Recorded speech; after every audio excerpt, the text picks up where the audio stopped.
Hilang nga tanan tutudoan han Dios. Juan 6:45. Ang kamurayawan untahiya hayo hangaranhan aton Gino Jesu Kristo. Juan 6:45. Nasurat ha mga propeta. Hirang nga tanan tutudoan han Dios. Ang tagsa nga nakabatihan. Amay nga nakatonti kang haya. Maabot ha akon. Hinuan gintutudlok nga magtuddo dinhi. Katuparan han propesya. Nasurat ha mga propeta. Isaiah 54:13. Nga tanan nga imo mga anak tutuddoan han Ginoo. Hadan nga katiguban, ang nagtutuddo amo ang Ginoo, YHWH. Habago nga katiguban, ang nagtutuddo amo hi Jesus. Kon ang propesya na siring na nga ang Dios mismo ang magtutdo, ngan hi Jesus ang nagtutuddo, hi Jesus amo ang Dios. Hi Jesus ang personal nga magtutdo. Hirangatan ang tutuddoan han Dios. Ha Juan 6:45, hi Jesus mismo ang nagtutuddo. Diri iba ang gintutudlok, kundi ang Dios mismo nga nagtutuddo ha iya katawan. Amo nga hi Jesus ang katuparan han propesya.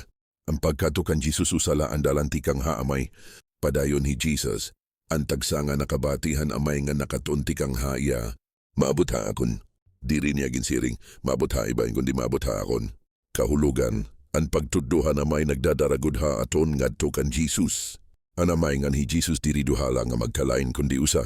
Mga saksihan kasuratan nga hi Jesus amo anamay Dios. Juan 4:9, ang nakakita ha akon nakakita hanamay. Juan 10:30, ako nga nanamay usala. Isaiah 9:6, tatawgon aniyang garan. Dios nga gamahanan amay nga waray katapusan. 2 Corinto 5:9, ang Dios hadakan Kristo, ngayagin pakasasala ang kalibutan haya kalugaringon.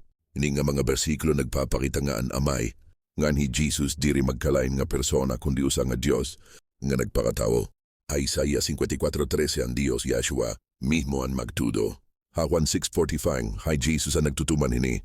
Sanglit hi Jesus amo ang Dios nga nagpakatawo nga nagtututo ha iya katawhan. Kontinuod nga nabatingan nakaton kita tikang han Dios. Natural lang nga mapakadto kita kan Jesus, kay hiya mismo ang Dios nga upod ha aton. Ang kamuryawan ha naton Gino Jesu Kristo, anamay nga waray katapusan nga na naton dako nga magtutdo, unta magpabilin ha aton kasing-kasing. Amen.